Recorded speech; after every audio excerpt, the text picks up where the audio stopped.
Hello everyone, we're continuing our study of projectile motions today, and in this particular example, Bobby J is being chased by some walkers, and we're going to look at the physics of him jumping off a cliff and see if we can determine how far he lands from the base of that cliff.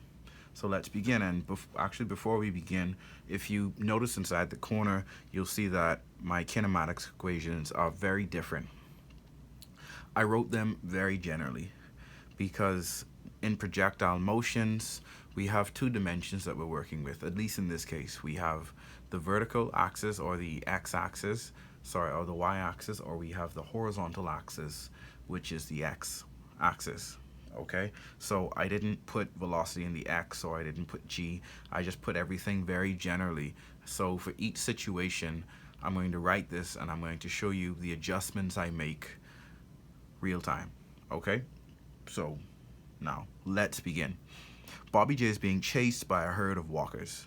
As he approaches the edge of a 6.5-meter cliff with his options limited, he jumps with a speed of 4.3 meters per second. How far from the base of the cliff does he land?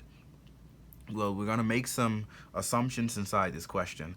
Since they didn't give us an angle, nor did they ask us to find an angle, we can assume that he jumps horizontally. I mean, he doesn't jump off the cliff. He's running as fast as he can, and he jumps forward, not in a diagonal, but he jumps straight forward. So he actually jumps completely forward with a velocity of 4.3 meters per second. And we can do this as we've done many times before. We can reduce Bobby J to a point mass. He has no issues with that. Don't worry, we'll bring you back to your appropriate size when we're done. So we can consider this as a point mass at a height of 6.5 meters above the ground, and this point mass has an initial velocity of 4.3 meters per second. Now, I'll write down all the information I know for the y-axis, okay? So my initial velocity in the y is 0. And of course, gravity is negative 9.81 meters per second squared. And in the x-axis, well, since my angle is 0, I could actually write this as v0 sine theta.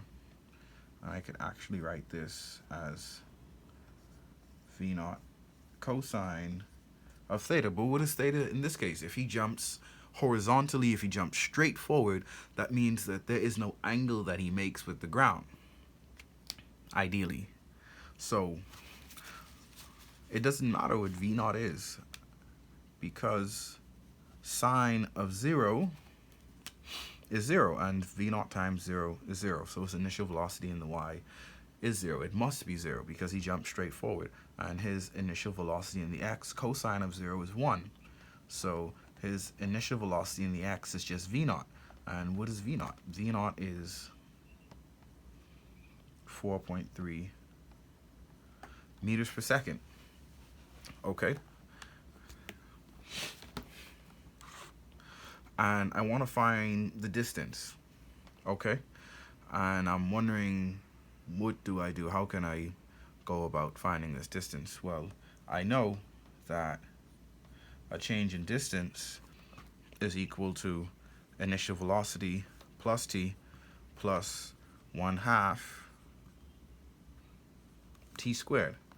But in projectile motion, we have to look at it in each dimension, okay? So we want to know how far from the base of the cliff. So we know that we don't care about the vertical because if he didn't move away from the cliff and we're just looking at the vertical, we would say how high, maybe did he jump or something, but we're trying to figure out how far away from the cliff did he go. So I know what my change in distance, this is just d minus d0, some initial distance. Actually, I can change this because I know that we're focusing on the x direction.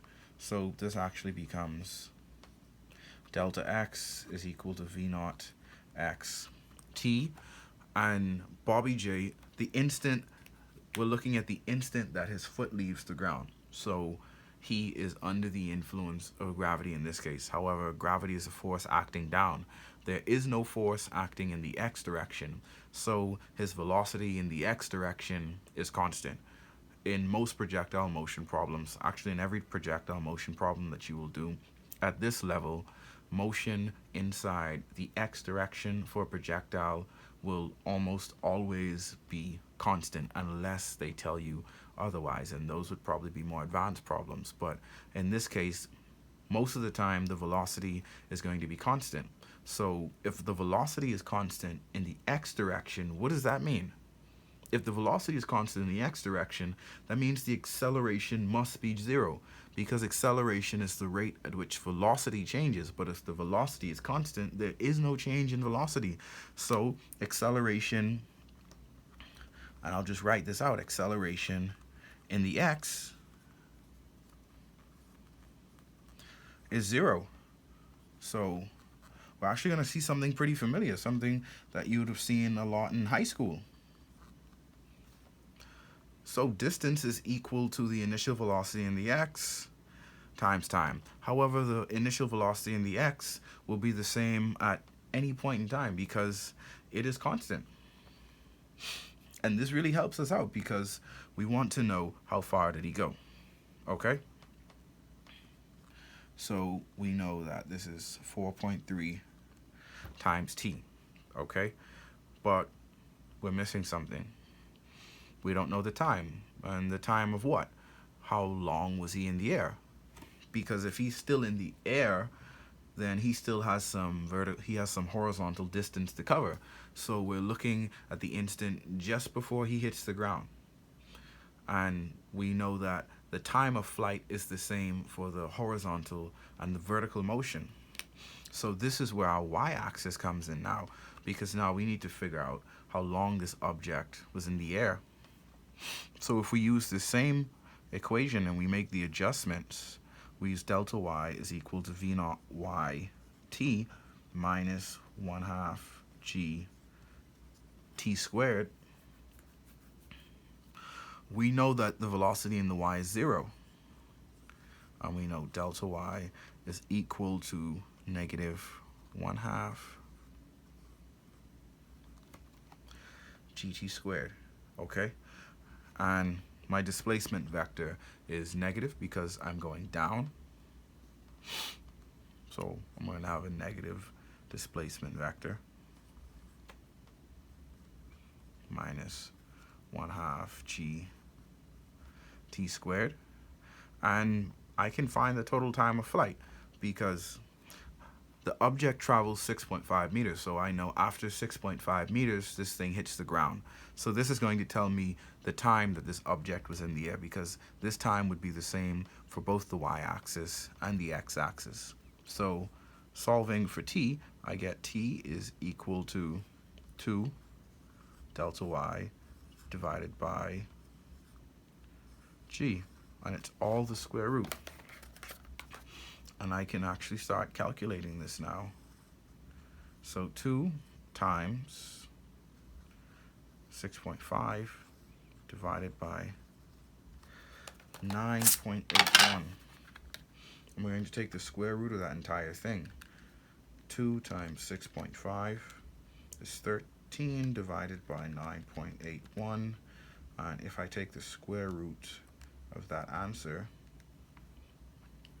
so the square root of 1.32 is 1.15 seconds. Now if I go over here and I plug that time in, I get what? I get 4.3 times 1.15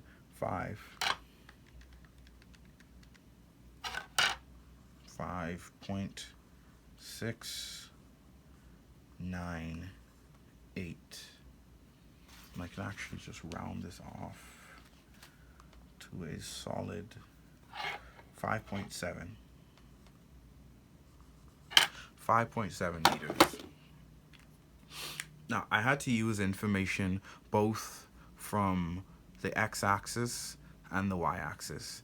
So my final answer is I wanted to know how far his maximum distance traveled in the x direction from the cliff. And I have to look at what happens when he travels that maximum distance. Well, when he travels that maximum distance, he must be on the ground, because if he's still in the air and his velocity in the x is still constant, that means he still has some vertical distance to move. So I know when his vertical displacement is 0, then he must have traveled the maximum distance, assuming that I didn't take my 0 to be where he jumped from. Okay?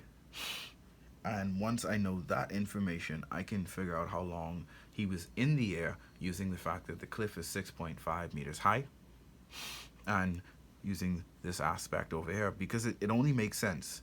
It can't take him a different time to move in the y-axis than it does for him to move in the x-axis, because all of this is still one projectile moving. Both of these things are happening at the same time. You have this component here working in tandem with this component, or in this particular case, you have this component here, and when he gets here, you have this component here, and he has some velocity in the y.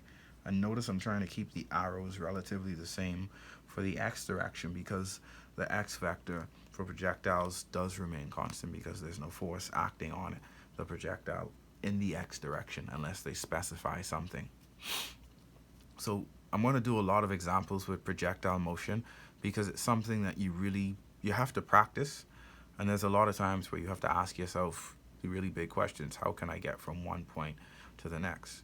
What information was I given, or what can I deduce to help me get the answer that I want to get? And in this particular case, you had to use information from the y-axis to help you get the answer that you wanted in the x-axis. So let's continue our trek through the gauntlet with projectile motion. I'll see you next time.